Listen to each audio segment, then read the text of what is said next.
Everyone. We're glad you could join us tonight. We're so excited as we're kind of starting a festive holiday theme going here as we're getting ready for Christmas next week. You want to start with our question, Kelly? I was going to say, why don't we go ahead and move forward? One of the things that we're going to try today is to do a little bit of polling. And for that, you will need your cell phone. So if you can pull out your phone, and we want you to use your text feature, text a message, text to the phone, like the number 22333. And then in your message part, you're going to type in Deb Davis 974 and push send. So you're going to text to the number 22333. And then in the message part, you're going to type Deb Davis 974 and hit send. And then once you do that, then answer the question, what was, in one word, what was the best Christmas present that you ever received? So maybe easiest to think back to a childhood memory. I just asked my sister what my 5-year-old niece wants, and anything Barbie would be on her list, as well as Baby Yoda, I guess, apparently are what's on there. So I see we're getting some responses in here. Oh, we got a Barbie. We got a Barbie. Perfect. A first daughter? Aww. Oh. Ooh, a painting easel. Oh, painting. Love that. I'm trying to think back, Kelly, all that way, what my favorite Christmas present is. I'm just letting more people in too while we're doing it. Welcome, everybody. Welcome, and we're just getting started. I was saying that you need to pull out your cell phone. We're going to use this a couple of times today, so this is just sort of the warm-up exercise for it. But text a message to, so in the number part, type in 22333, and then in the message section, send a text to Deb Davis 974 and push send. And then you'll answer the question, what was the best Christmas present that you ever received? So while we're getting started, and go ahead and put in your best Christmas present ever, we just want to say welcome. Thank you for coming to the Caregiver Wisdom series tonight, where we feature experts from across the country who come in and share both their personal and professional wisdom and many different aspects of caregiving. So we're excited that you're here to join us. I'm Kelly Johnson, and with me is Deb Kelsey Davis, and together we're the co-founders of Nourish for Caregivers, and we are caregivers as well. We're honored and excited to bring this series to you tonight, and we can't wait for you to meet Amy Goyer. We know that your time, though, is precious, and we will respect that, and we will be finished within an hour. So we're very glad that you are able to be here and to spend this time with us this evening. We hope that you'll find spiritual nourishment as you go along, and some practical and emotional aspects of our time to be together will be uplifting and encouraging and inspiring. So again, we have the chat button. We're using a polling feature today. So we're getting it all going on this holiday time together. So thank you for everyone who has given us their best Christmas presents ever. We've seen some very fun ones, and I love that someone got a puppy at some point. Very fun, very fun. But a Susie homemaker oven. Oh, yes. Yes. Was that the one with the little light bulb inside? That's great. That's great. Oh, and there was in chat, there's a Shirley Temple doll. It wouldn't go through for some reason. So it's too long probably. So thank you. That's great. Very fun. Fun memories. Kelly, did you by chance mention that we're going to have a special ending in store? I did not mention the ending, Deb, if you would like to jump in with that. Absolutely. Well, you know, we're going to be celebrating an important tradition tonight in honor of Amy and her family's tradition. And if you happen to have your headgear, Christmas gear, and remember, even a simple bow on your head works, that's headgear. We're going to open up everyone's video cameras. And if you're brave enough and you'd like to share your hat with us, we're going to do that at the very end. So stay tuned. Stay tuned. But before we get that far, we have a lot to cover. So Deb, why don't you begin us with the prayer?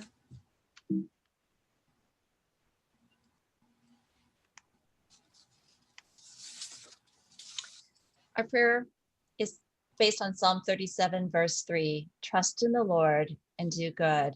And this is especially for Amy because it's very special to her from her father. Heavenly Father, as I rise with the dawn of each new day, fill me with hope. Give me the confidence to fully trust in the Lord and do good.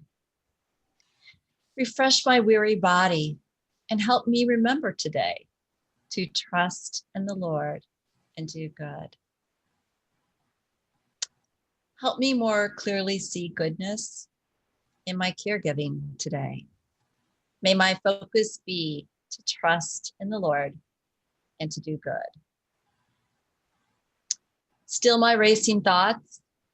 Give me patience. Shield me from worry and help me to trust in the Lord and do good. Help me to refrain from anger and turn instead to you, Lord. Calm the storm. Let your peace wash over me. May I let go and trust in the Lord and do good. And when the day ends, help me rest in knowing that I've done the best I could, to know that you are pleased. Whisper to me once again to simply trust in the Lord and do good. Amen. Amen. Thank you, Deb. And as Deb mentioned, that was a psalm that was particularly meaningful to Amy and her family. So I'd like you to meet Amy. Amy Goyer is the author of Juggling Life, Work, and Caregiving, and is a nationally known writer, speaker, and consultant specializing in caregiving and family issues. Amy serves as AARP's National Family and Caregiving Expert, columnist, and spokesperson, and moderates the AARP Facebook Family Caregivers discussion group. Her columns and caregiving YouTube series share her personal caregiving journey as well as practical, actionable tips for caregivers. An often quoted, recognized media authority and frequent guest on NBC's Today Show, Amy has 35 years of experience in the field of aging, but she began her career as a music therapist. She is also a certified aging in place specialist. Amy's work is the perfect fusion of her professional and personal experience. Amy is a passionate champion for family caregivers and has been one her entire adult life, caring for her grandparents, parents, sisters, and other family members, of whom we're going to get to meet in a special way today. So Amy, it is so exciting to have you here. Thank you for coming.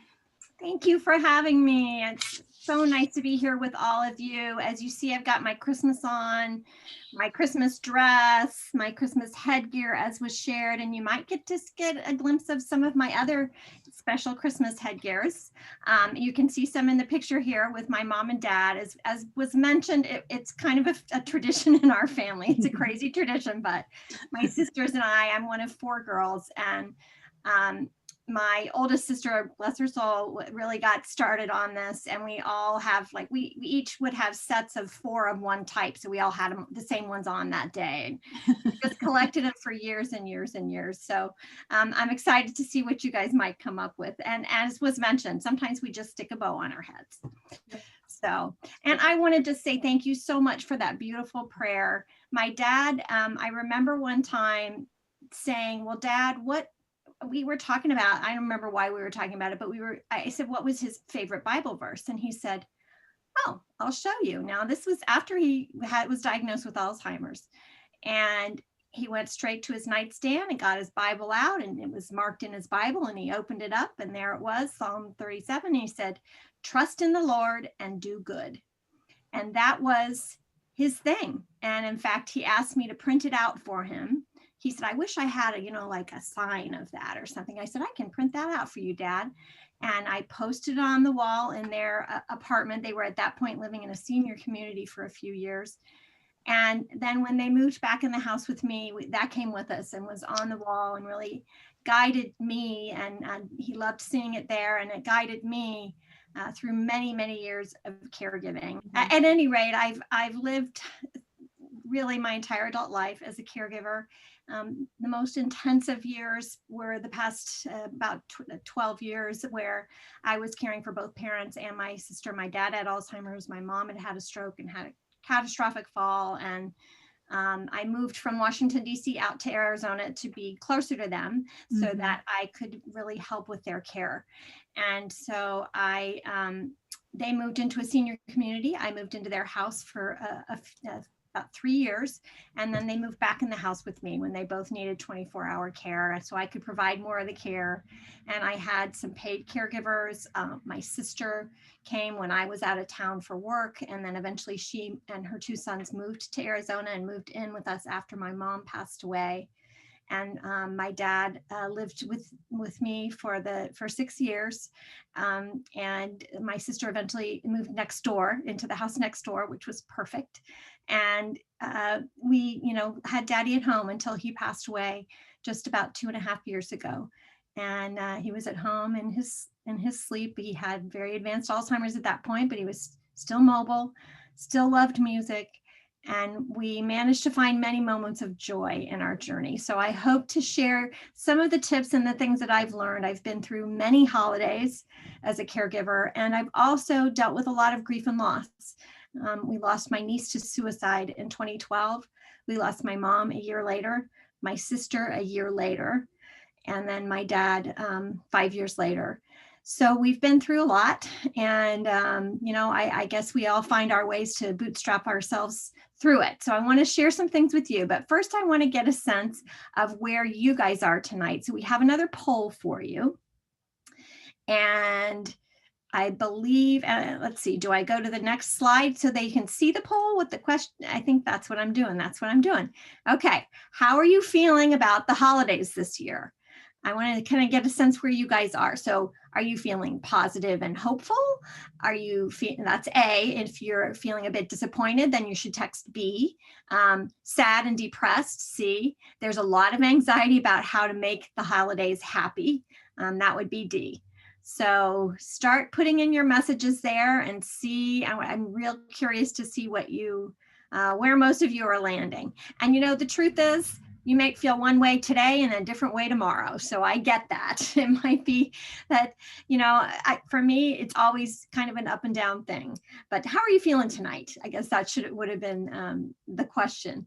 So a bit disappointed, but still going to have a good time. That seems to be right now the biggest answer. That's, as I talk to caregivers across the country, that's a lot what I'm hearing. And I think that's how I feel. The truth is it's different. And for me, I'm actually back in Washington, D.C. area, so I can be with my boyfriend, who I've never spent Christmas with because I was always in Arizona. We've had a 14-year long distance relationship. But I'm not with my sisters for the first time in my life. And I'm not in Arizona for the first time since 1981. So it's hard. And my sister in Arizona is now having health issues, has been sick for the past year. And I was more involved in her caregiving. And then I left to come and be with my boyfriend. So now I'm doing the long distance thing. And that's really, really hard. So we all know that. So pretty equal there around positive and hopeful. You guys are an upbeat group, and I'm really excited about that. It's kind of nice to hear that. So let's see, going forward, I just want to acknowledge that it has been a tough year. We all know it's been a tough year, and we've had isolation. We've been dealing with stress and fear and worry and distance between people, like I'm dealing now with my sister, and even distance with, you might have loved ones who live around the corner, but you're trying to keep that distance to keep them safe. You might have a lack of supportive services that you might have been having in the past. And we're dealing with a lot of illness, grief, and loss.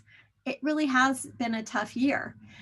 But you know what? That's kind of normal caregiving, isn't it? I think a lot about that everyone's experiencing what caregivers experience a lot of the time. Caregiving can be very isolating, and that is a tough place to be. But we're kind of in this same mode, only it's magnified because of the pandemic. So caregivers have an awful lot on their shoulders and an awful lot of pressure and an awful lot on their plates. And we want to acknowledge that. And what I'm hearing from people is, everything's different this year. And one of my friends, her mother said, we're just going to cancel Christmas this year. We're just going to cancel it. And I'm hearing this from people like, whatever the holiday is that you may celebrate, is this a time when, we should just skip it? Well, I'm here to tell you that you don't have to cancel the holidays. You don't have to cancel them. If you feel like you need to do that, that's your choice. And I'm not going to, that's fine. I'm not judging anybody for your choices. But if you're, just trying to figure out how to do it, and as many of you said, be upbeat about it, I want to give you some ideas. Caregivers are incredibly resilient and incredibly adaptable. And I think what we can do is just make this year unique. We can make it uniquely special. And if you saw my little red nose on Rudolph there, he was unique, as you may recall. He was very special, but look how important he was. So we can make the holidays, the Christmas this year and New Year's and whatever holidays, we've already made it through Thanksgiving, thank goodness. We can do this. And we just have to be adaptive. And, that's a skill you already have. So draw on those caregiving skills. In some ways, caregivers have an advantage over others because we are so flexible and we've learned to adjust to everything. Now, a few tips on easing that adjustment. And a lot of the concern for caregivers is our loved ones. We can figure we can get through this, but how do we make it special for them? And how do we ease their concerns and worries and their grief and sense of loss of the usual traditions? Well, the first thing is to validate. Whatever anyone is feeling is okay. If you're feeling, again, sad, disappointed, like you want to skip the holidays, that's okay. If you're feeling, I'm kind of relieved. I'm kind of glad I don't have to go through all that I go through every year for the holidays. I've heard that from a lot of caregivers. I'm okay to take a break for a year and have a low-key holiday. It's okay to disagree. You may not feel the same way that your family members feel, the loved ones that you care for feel, and that's okay. We don't have to all be on the same page on it. What we have to do is find some common ground. And that's the compromise. Always remember and remind your loved ones that the top priority is health and safety. We all love each other. We want to make everyone feel as good as they can, but we want to be healthy and safe.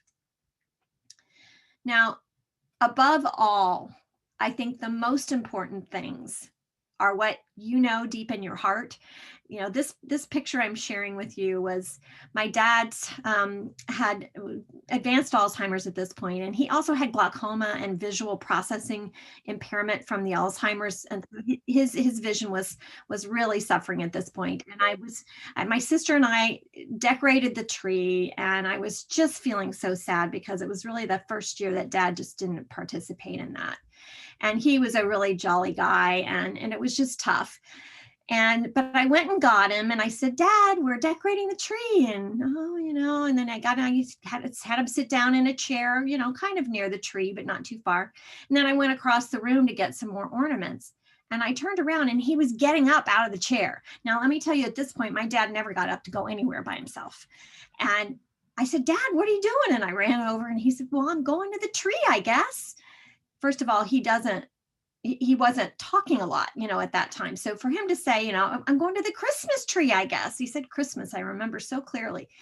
And I said, okay. And I walked over with him, and my sister took this picture, and you can see he was looking at the lights and he was reaching out to touch that tree.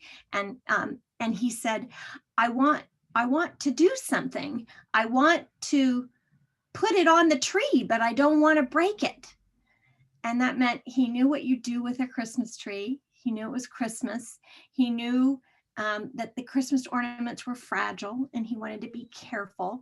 And it was just the most meaningful an important moment of that whole Christmas. You could give me a lot of presents, but nothing would have equaled what that felt like to me.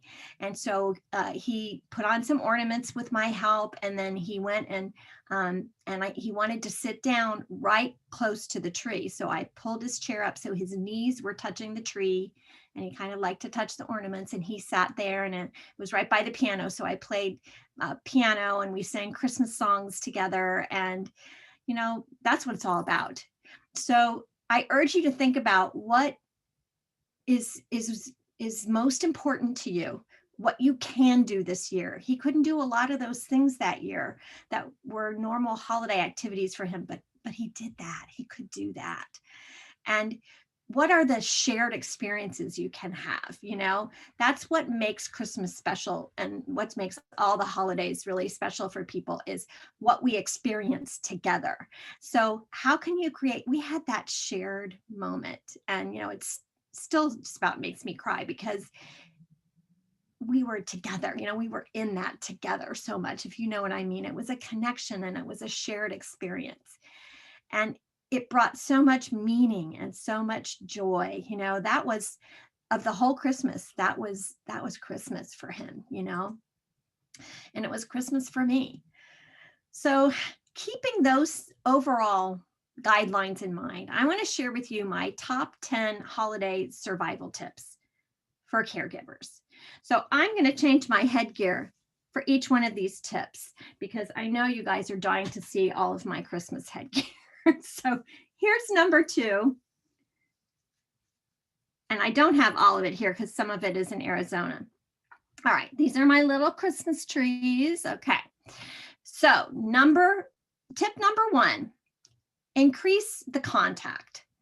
Now, this is a picture from Christmas in the 1970s. I am, let's see, 1, 2, 3, 4, 5 over from the right with the wings, the hair with the wings. You know how that was.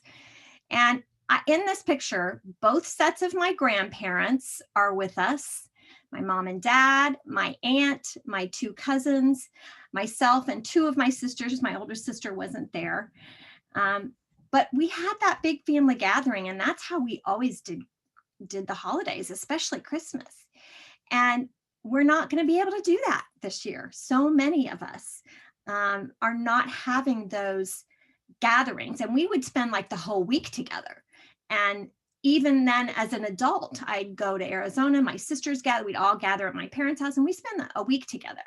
It was really intense quality contact, in that period of time.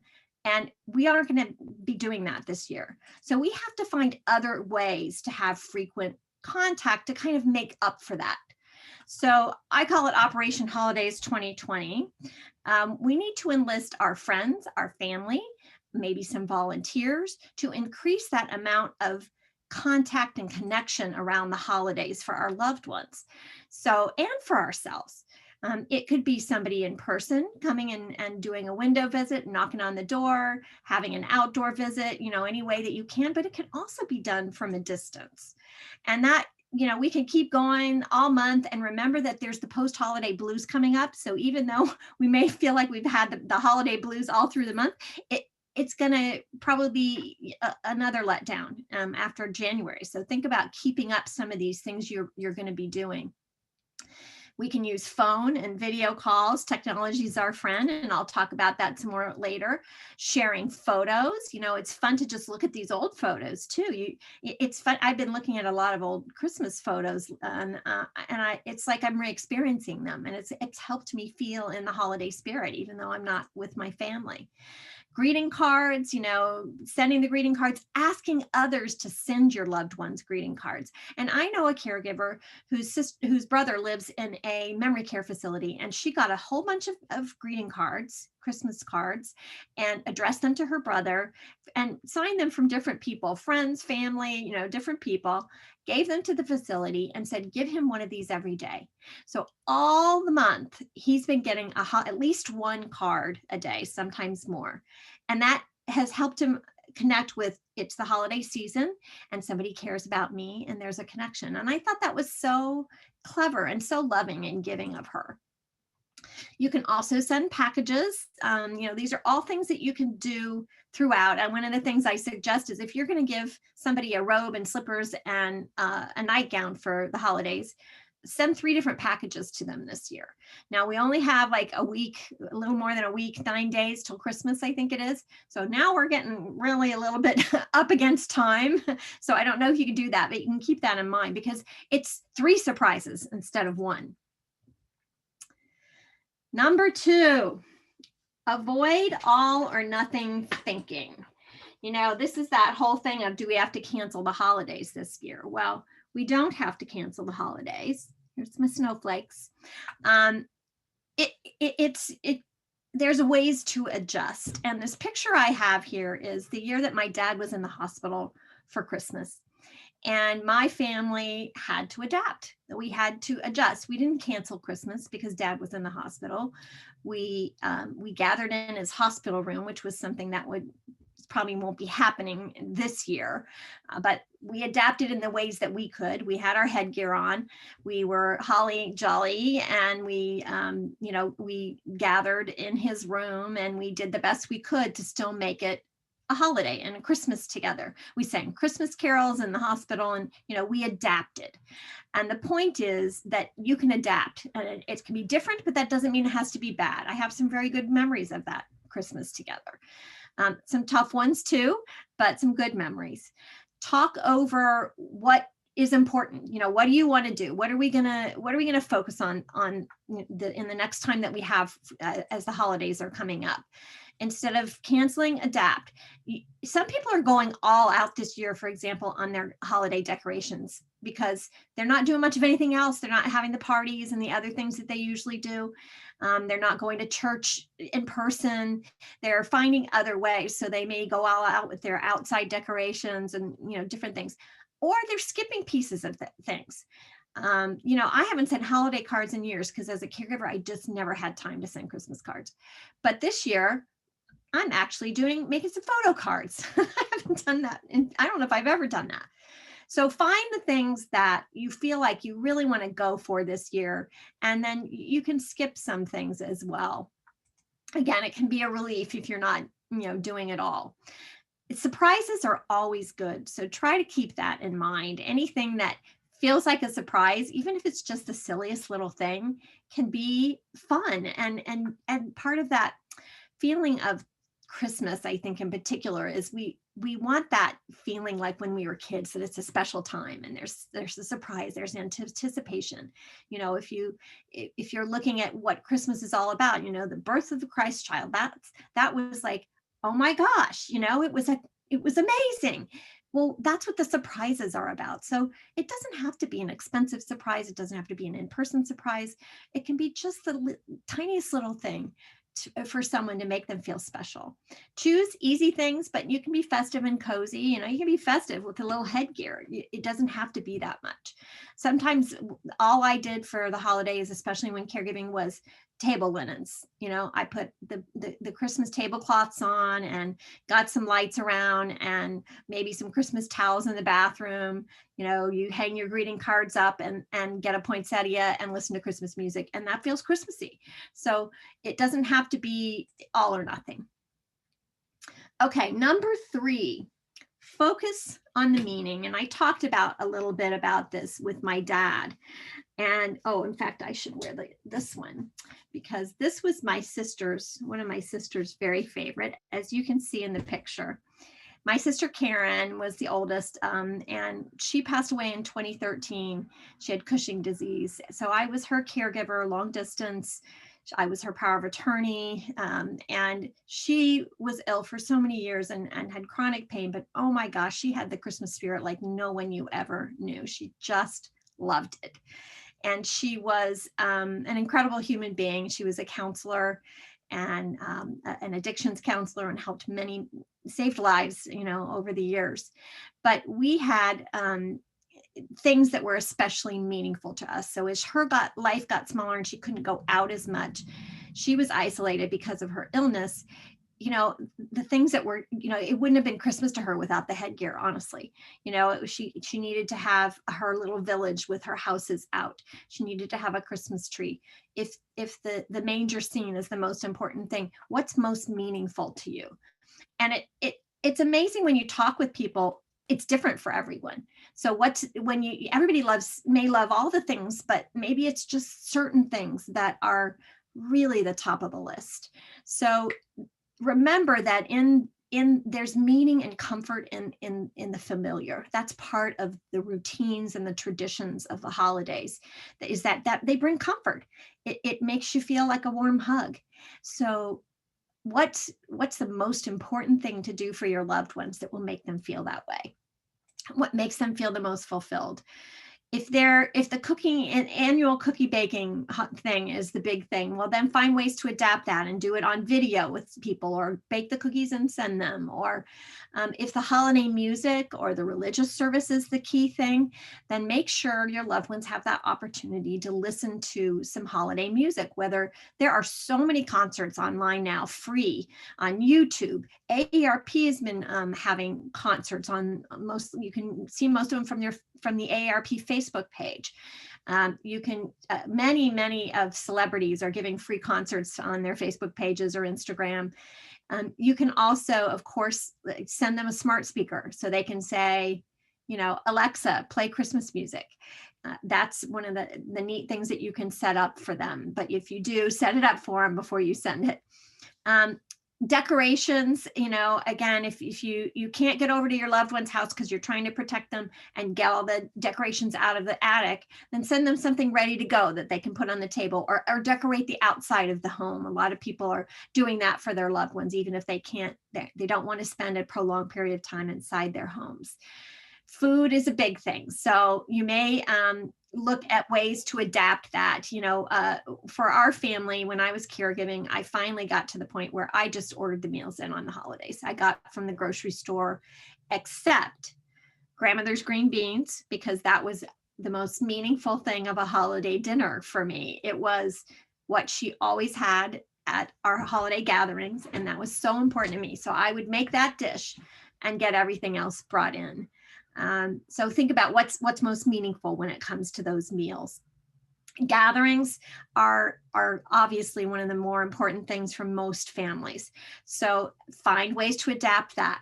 You can use technology, find ways to make it interesting. I suggest having an agenda and doing some simple polls like we're doing here. It's actually not that hard to do. Get some of your people in your family who are more tech oriented to set it up.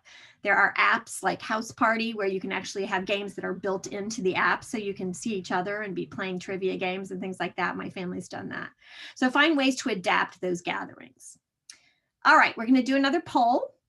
And I want to know, what are your biggest concerns about your loved ones during this holiday season? Obviously, we're trying to deal with it ourselves, but our loved ones are our primary focus. And as you can see here, keeping my dad smiling was absolutely the most important thing in the world to me. So let's try the next poll. Text A. And again, when you text, I realized, because I did it wrong the first time, the address is 222-22333. That's the phone where you would put the phone number. And then in the message part, first type in Deb Davis 974, and then A, B, C, or D. Okay. So I'm worried about my loved ones feeling depressed about the difference this year. That's A. I'm concerned they will be isolated. That's B. I want to keep them safe, but also celebrate the holidays. That's C. And I need to make the holidays fun for them despite the pandemic. And that's D. I want to keep them safe. And again, on these, you can check more than one. Check all that apply. I believe that you can do that, can't you, Deb? I guess I should ask before I say that. I look at myself on the screen here, and I think I look a little bit like the Statue of Liberty with this one on, don't you think? Okay, so let's see. Right now, it's falling out.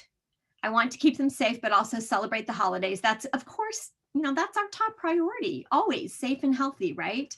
But also the mental health aspects and the isolation and that sense of knowing maybe, for some people, this could be one of the last holidays with them. So all those things kind of get mixed up, but clearly, that's people's top safety. So I'm going to keep giving you some ideas, and then we'll talk in the conversation about, your ideas for how to do that. Okay, moving on. So number 4, create that holiday feeling. And I got to tell you, decorations are one of the things that really gives you that holiday feeling, right? The things that are around you. And nothing does it like holiday lights, which I can wear on my head. Decorations brighten things up. It's been a bleak year in many ways. Just a little brightness. Like I said, sometimes I just get a poinsettia, and it's just amazing how that just pop of color just brightens things up. It also is a daily reminder that it's the holiday season. Their connections. And sometimes it's an orientation thing. If your loved one is having some cognitive ability issues, it can help make that connection day after day after day. When they look around, they see that Christmas tree, or they see, a certain collection of Santa Clauses or snowmen or whatever it is that you have, or that your loved ones have had in their homes. And if your loved ones have had collections and big Christmas decorations over the years, and now they've scaled back, or they're living in a smaller home or a nursing home with just a room, sometimes just one reminder of that thing. My boyfriend's mom has a collection of Christmas houses, and she says, "Oh, I'm not going to put them out after this year. It's too much." So she's giving them to my boyfriend, and we're like, "Okay, we're going to save these, and then we'll surprise her and put a few of them out for her in the future." If you try to keep things simple, because it can be overwhelming when you're caregiving, you've got so much on your plate. Again, I always have this tendency to want to do it all. If you're going to do it right, So once I get started, I wouldn't want to stop. But on the other hand, sometimes you just have to simplify, because you only have so much time. And some of the help that you may have had in the past, you don't have this year. I used to pay a concierge. I had a woman named Debbie, who's still my dear, dear friend.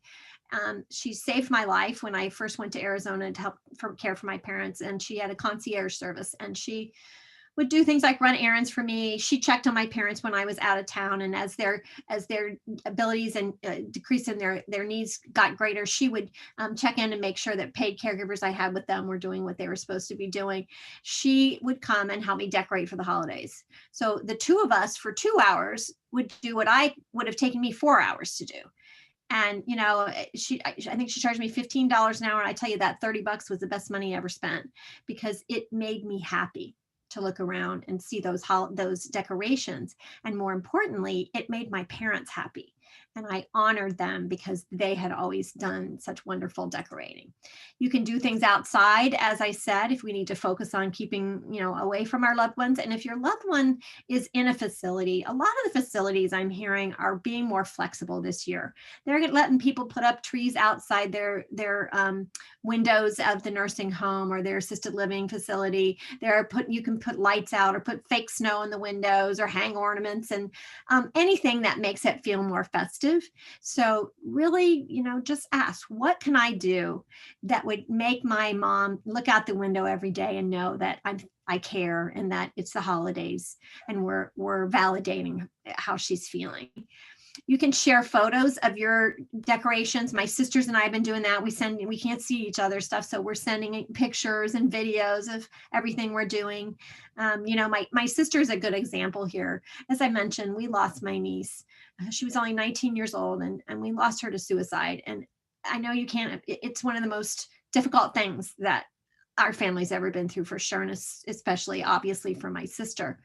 So that was in 2012. This year, 8 years later, is the first time she's really decorated for Christmas since then.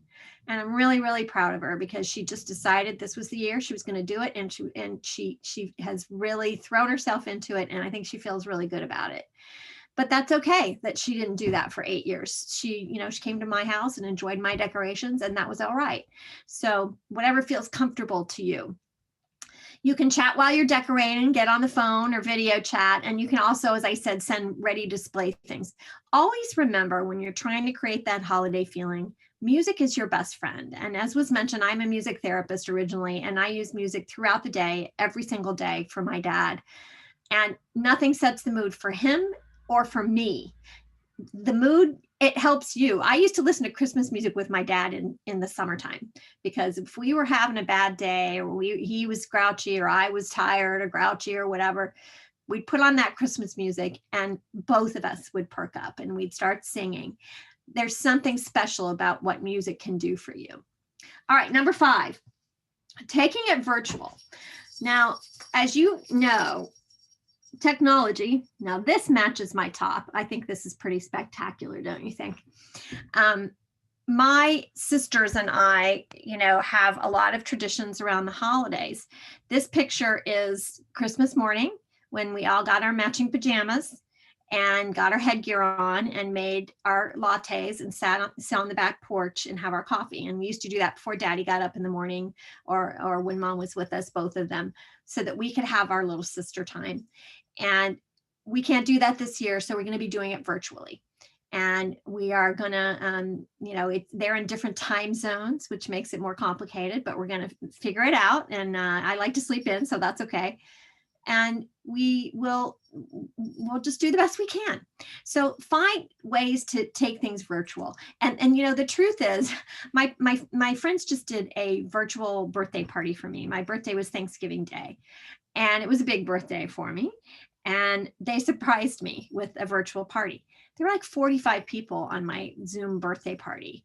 And I never would have had a party with 45 people here. I mean, you never get people from all over the country together to do that. So it actually might mean more participation. And that's true with family oftentimes too, because everyone is scattered. It's helpful to create an agenda, as I had mentioned earlier. Quizzes, games. You can ask, what was grandma's favorite food at the Christmas dinner? What's grandma's favorite Christmas carol? I know a caregiver who set up this with the grandkids and her mother, and that she had created a quiz with poll and everything for the grandkids about her mom, so about their grandmother. And she absolutely loved it. And the kids really had fun with it. So if you have some things going on, rather than just, hi, seeing everybody, it actually helps make the Zoom, the virtual chat go better. So think about that. You can also have people talk about, favorite Christmas memory, some of the things that we've talked about, favorite Christmas present, things like that. You can show videos too. That's it. Another thing is, when you can do a Zoom where you can share your screen, have somebody show some of your old family home movies. And that's a wonderful way to reminisce and get that feeling of all being together. You can do all of these things while on video. You can do crafts. My sister and I, I got a craft, one of those little package things that you can send. And I sent that to each of them and my 2 nieces, and we're all going to get on video and make the same little craft thing. You can watch movies together. My sisters and I are doing this 3 times a week during the holiday season. We watch Christmas movies together because that's what lifts us up and we enjoy it. We get on the phone, we mute our phones. We usually use FaceTime, and then we queue up the movie and hit play at the same time, then mute our phones, and then we can unmute if we want to laugh or cry or make a comment and talk about it afterwards. And grandparents can read books to the younger kids, on video, and even make a recording of it, so that's something they can have as a keepsake. And if you do family Zooms like that, I really recommend that you videotape it. There are surprises, as I mentioned before, a surprise Zoom. If you're caregiving for your mom and you say, Mom, we're going to talk with your brother Joe, we're going to do a Zoom. And then the next thing you know, the rest of the family's all getting on too to surprise her. That alone is going to make her Christmas. Also remember number 1 tip, which was frequency. The more virtual contacts you have, the more it feels like you're together. All right. Number 6, shopping. I found this really cool picture, and it's from the 1979 Sears Wish Book. Do you guys remember the Wish Book? These are my earmuff ones. And 1979 is the year I graduated from high school, if that tells you anything. So I thought this was really fun because this woman's outfit was about what I probably would have been wearing too. Shopping has been harder this year, so I like to just address it and remember that sometimes, maybe this is the year to embrace the difference and just have homemade gifts. It's really hard and stressful to try and go out and do any shopping right now. Excuse me. And it might, you can do online shopping, but maybe homemade gifts or regifting. This is the year you go through your house and you exchange things. You go through your jewelry and you each share with each other a different pair of earrings or something. A creative way to do that. You can create a wish book for your loved ones by printing out things online that you are considering getting for them and put it together, print it out, put it in a little book and say, Mom, this is your wish book. Tell me what you'd like. And make that an activity. Or you can help them do the online shopping, get on with them. You can even, I think these earmuffs are making me cough. You can do a Zoom and share your screen and show them presents they might get for everyone else. I know my mom, that was a huge thing for her to do the Christmas shopping, not just receiving gifts. She wanted to make sure all the grandkids got presents and everything, and it was not something she could do by herself. So even when it got difficult for her to go out and go shopping, then I would get online with her and help her pick things out for the grandkids.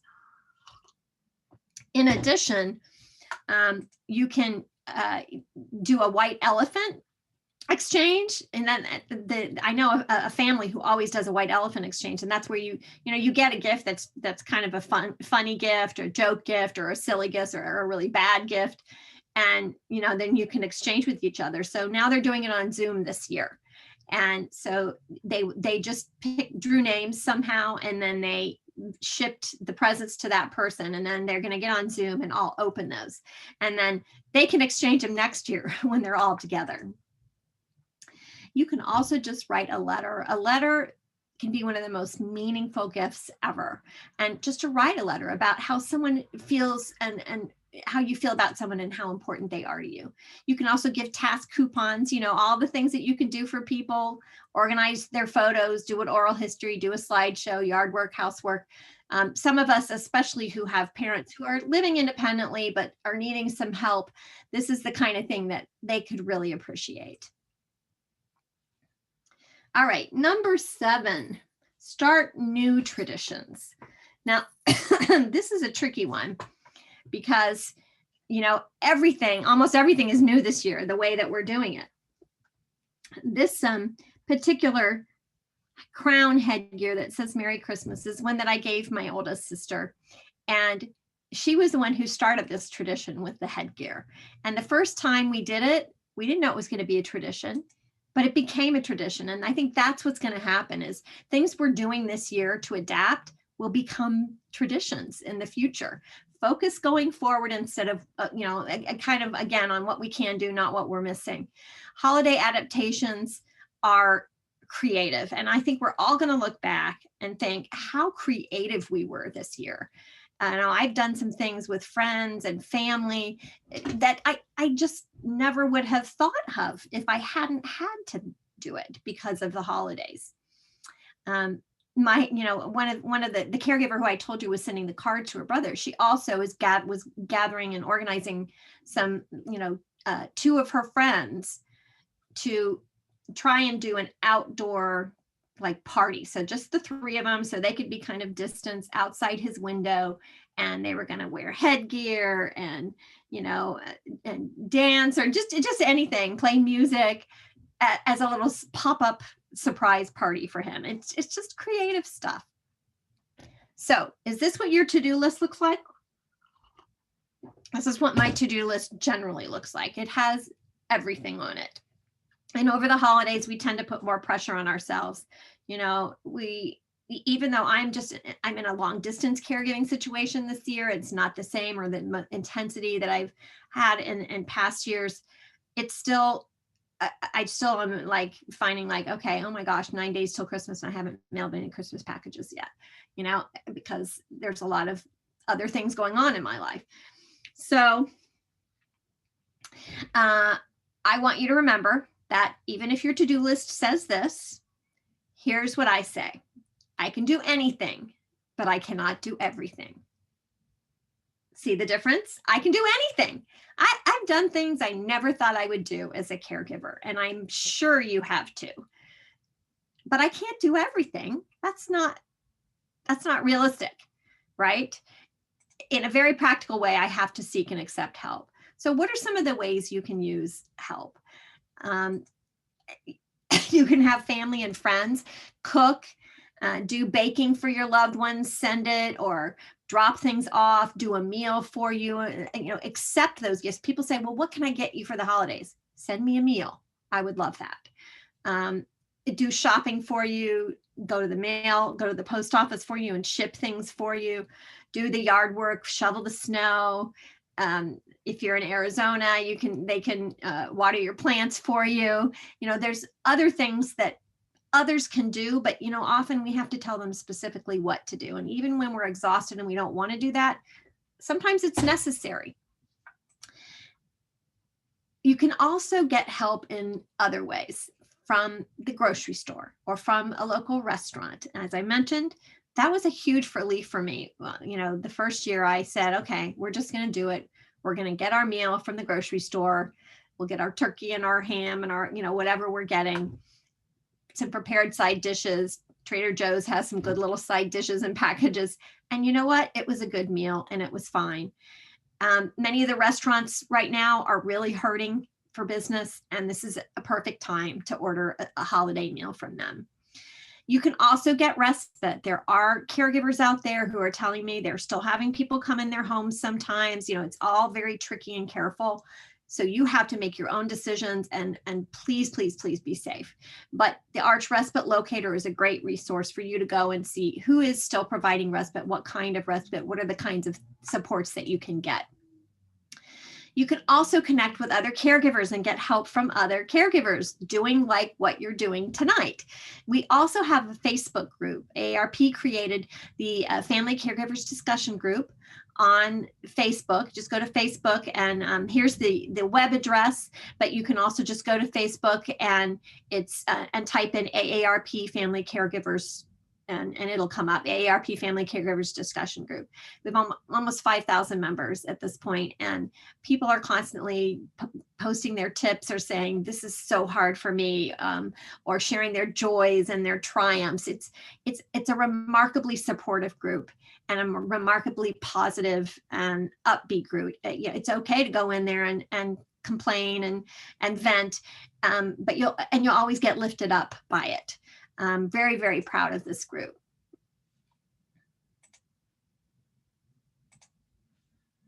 There it goes. All right, number 9, monitor your mindset. This picture was either my dad's last Christmas or the second to last Christmas. And as you can see, he's you know, he had declined a lot by that time in terms of his physical abilities.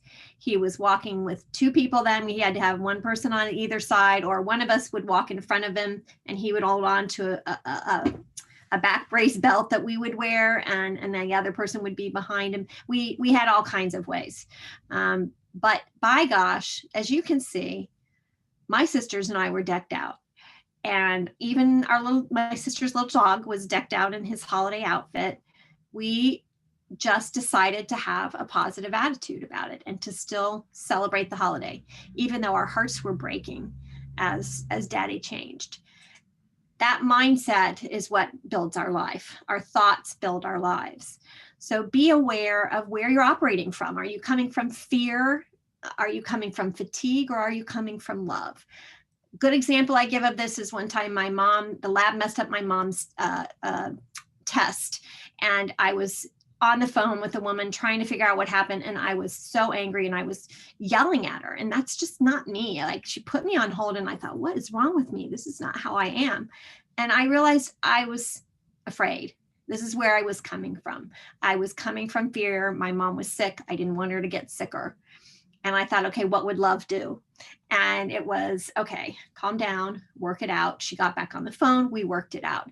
So I always try to go back and when I'm short tempered, where's that coming from? Usually fatigue, some type of fear. Always try to go back to love, because that kind of helps you come to, all right, what would love do? So just ask yourself that question. Be mindful and be in the here and now. Mindfulness is a great skill for caregivers and one of our best coping skills. Be in the here and now.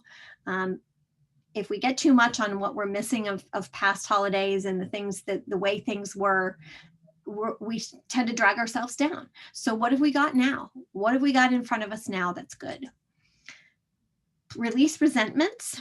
These are the times when all of those things bubble up, and the resentments tend to hurt us more than they hurt the people we resent. So think about that. And this might be a good time to try to let go of some of those things. And I know that's not easy. It's easier said than done. And it often takes years and years and practice and work. But if you set your intention on that, it might go a little faster. Choose positivity and focus on solutions. Again, what you can do and not so much on what you can't do. We've talked about adaptability. There's nobody more adaptable than a caregiver. So use those skills this holiday season, and accept all the things that you can change and the things that you can't change. I always go back to the fact that I choose to care. Anyone I've ever cared for, including recently, I ended up cleaning out my neighbor's house. A neighbor passed away. We bought this house, but haven't even moved into this house yet. I met her maybe 4 times, and she passed away, and her sister came to clear out her house. Her sister then was ill, fell in the driveway. My boyfriend rescued her. He's a retired captain in the fire department, so he knew what to do. And I realized that she was ill. She had to go to the hospital, and I ended up spending lots and lots of time over about 3 weeks, getting in there, helping her empty out the house, organizing the junk dealers and donations and everything. And it was actually a huge amount of effort, but it was just the right thing to do, I felt. And I didn't feel resentful about it because I chose to do it. Everything we do is a choice. And there are so many people across this world who have no one looking out for them. And it's not because they don't have family. It's not because it's that people choose not to step up to the plate and do that. And you may feel like, oh my gosh, I don't have a choice. I have to do this because nobody else will. But the truth is you do have a choice. So feel good about that. It's much more empowering to come from that. Being a victim is not helpful. It's not helpful to you. It's not helpful to them.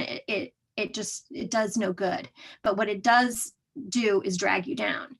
So if you can focus on the fact that for whatever reason, whether it's from love, a sense of duty, a responsibility, whatever motivation is, you choose to care. So feel good about that.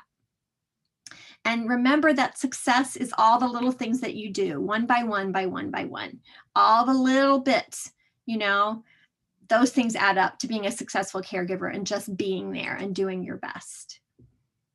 Number 10 is last, but definitely not least. And that is you've got to fill your tank. Santa Claus even has to fill his tank. And maybe he is driving an 18-wheeler this year. I don't know.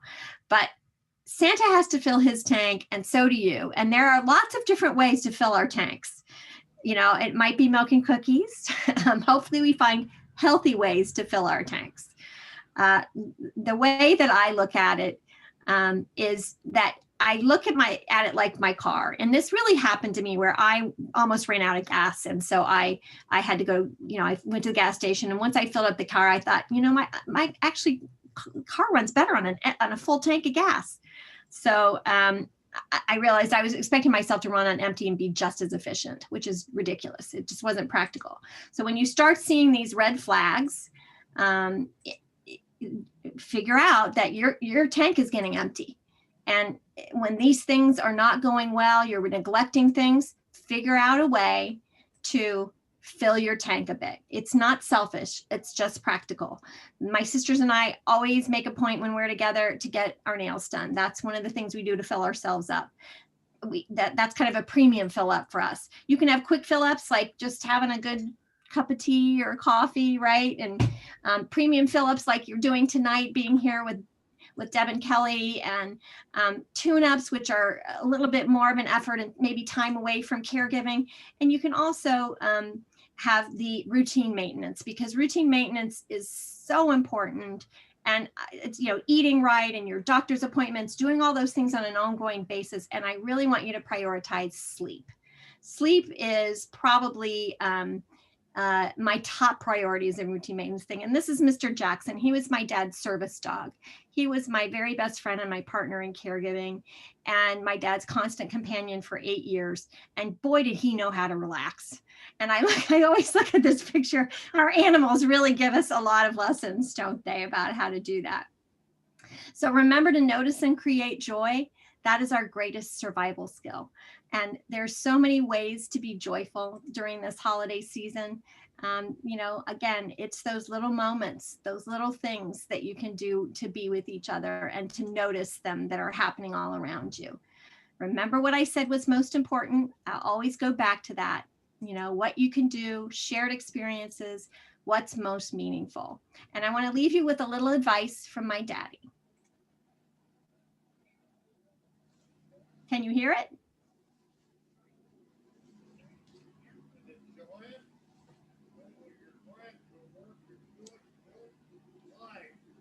Don't know if they can hear it. I can hear it.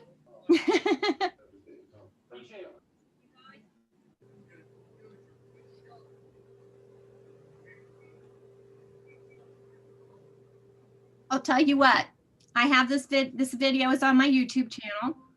Deb and Kelly will send you out the link. As far as I'm concerned, we are groups of good, period. Whether it works out a little bit or not. The way it works out, the way it works out, the way it is. Yep. And do it your best shot. Okay? Okay. You always told me don't fight the problem.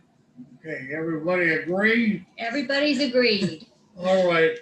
And here's to it to everyone.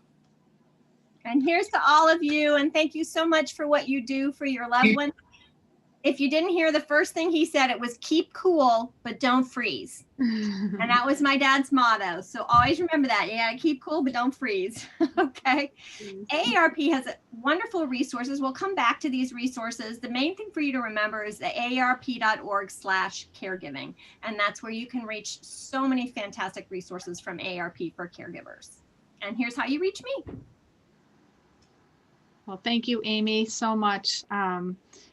And as Amy showed up how to reach her and how to reach the resources. And we just want to let you know that we'll be continuing on in 2021.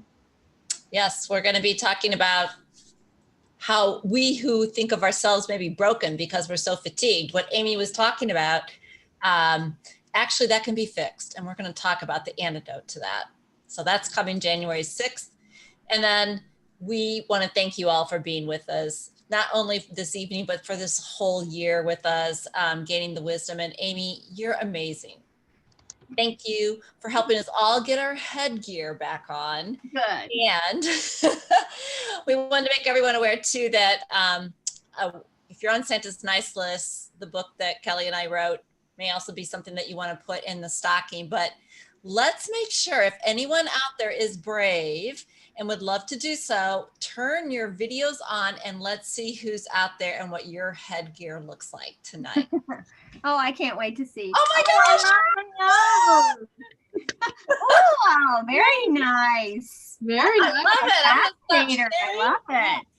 Beautiful. Oh my gosh, look at the purple. That is so That's cool. really That looks pretty. like a fashionator. Remember when that was kind It of does, yes. And you've got like a sweater too. Oh, and big earrings. I love that. I don't know if you can see, mine are red and green jingle bells. I Let's love see. it. Oh, there we go. Look Oh, at she that. showed us a picture of that beautiful headgear. Love it. Very nice. Oh, that's Gorgeous. great. Well, That thank is you so guys.